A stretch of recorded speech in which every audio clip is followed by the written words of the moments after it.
Hello and welcome back to Up the Villa. Welcome to Transfer Hub, your home of Aston Villa's transfer news, links, rumours, noise, murmurings, incomings and outgoings. We have big developments on the Aston Villa goalkeeper front. So if you are new to our channel, make sure you are subscribing, smash the likes, let's go for 1,000 and comment your thoughts in the comment section down below. So, as you know, the only goalkeeper that I want at Aston Villa, if it is not Emi Martinez, it is Lucas Chevalier from Lille. He is the one, the goalkeeper. He's the talent. He's one of the most up-and-coming goalkeepers in Europe, playing Champions League football. He's the guy that I want, and I am all in on him and have been pretty much since the rumours broke of Martinez potentially leaving Aston Villa. So am I buzzing? Kind of, because like I say, if he's going, if Emi's going, this is the guy that I want, and I'm all in on him. I'll be fuming if it's not him and we don't get him. Then I will start to be more disappointed. But with Chevalier coming in, then he's the guy for me. So where is the rumour coming from? It's coming from a big French source. Aston Villa have made contact with Lille over a move for goalkeeper Lucas Chevalier. Fee around 40 million, and that's coming from Julien Laurens, who is pretty much the GOAT reporter in France. He is the guy, and he is now reporting it. So, what's our state of play? Well, earlier on, I saw that Monaco are looking at Onana from Manchester United. So, domino effect generally happens in football. There has to be a moving part, and then everything else starts to topple and openings are there. So for me, if Onana leaves, opens the door for somebody to go to Man United, which then opens the door for someone to come to Aston Villa. So that's generally probably what is going to happen. So let's get into it. Let's have a little look. But we're going to go to a graphic that me and Earl have seen before.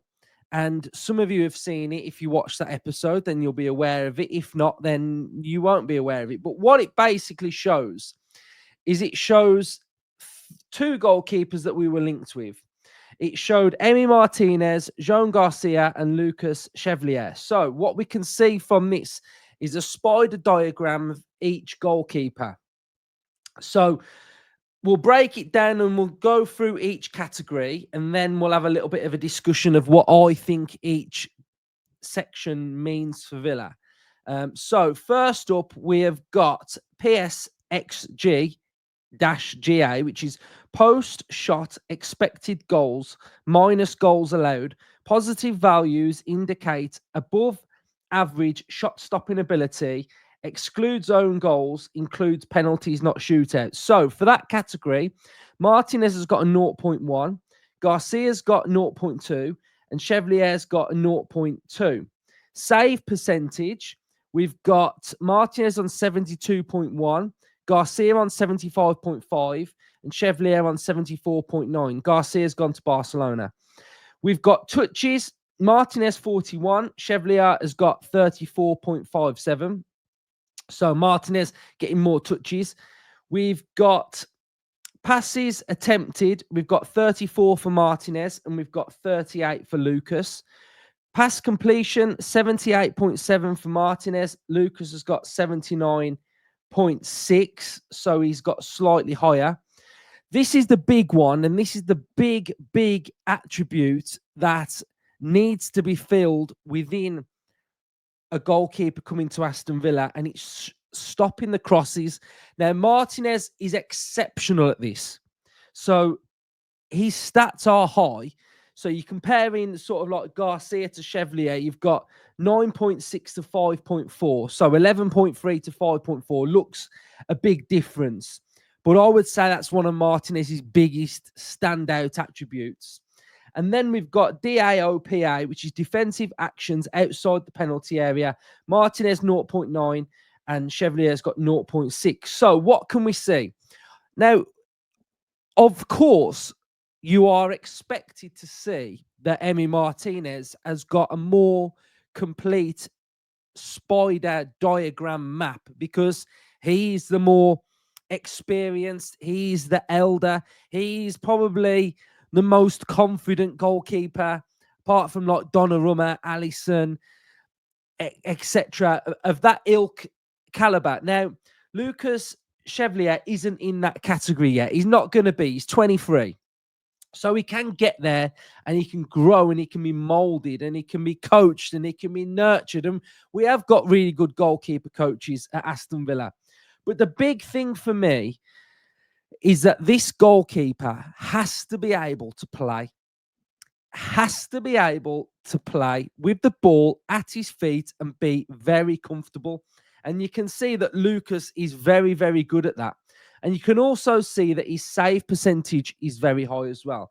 Touches, maybe not so. But within this Aston Villa system, you are asked to get touches. You are asked to be on the ball. So that would probably fan out the more he plays at Aston Villa as well. So I think Lucas has got so much potential at such a young age. He's now started to be involved in the French national side as well. So for me, there's just so much potential there. And that's what I really like about him. So he is 23, he's 24 this year. And we can see that on SofaScore, he's got good rating, save, 79%, balance, 77. So what we'll have a quick little look is we'll have a little scan at some of the other stats that we can try and compare both goalkeepers as well. So we'll compare Martinez and we'll compare, and yes, they're playing different leagues. They might be facing different amounts of shots, etc. But I think it's good to take a look at the underlying numbers behind the players. So if we have a look at Martinez, I'll run through Martinez and then we can run through. So if I keep flip-flopping around it, it's just going to get really confusing. So we've got clean sheet percentage for Emi Martinez is at 28.3. We are having 11.3 crosses stopped. Goals against, the average is 1.2. Shots on target against, 4.25. Saves, 3.03. Save percentage, 72. If we have a look at Lucas now, what we'll be able to see is that we've got goals against 1.1. He's facing less shots and he's got have we got a better save percentage? 74. Yeah. So Lucas Chevalier is facing less shots with a better save percentage. We can have a look at crosses stopped 0.59, where we know Martinez is a lot more. We have a look at passes attempted 28.89, throws attempted 4.05, launch 27.5%, and average pass length is 30.4. We compare that to Martinez now. We'll have a look at these now. Passes attempted 34.4, throws attempted 3.64, launch 25.3, and average pass length of 30.2. So there we have it. This for me is the link. This is the link that we need. The fee reported is around 40, which again, if you're signing him on a 4-year deal or a 5-year deal, that's amortized across the length of the contract. So just because we may be selling a player for 30 or 35 or 40 doesn't mean that we're going to then go back in bargain basement and start signing players for 10 million. PSR for Villa is not about, it's not about Villa selling players to sell them, pocket the money and not spend the money.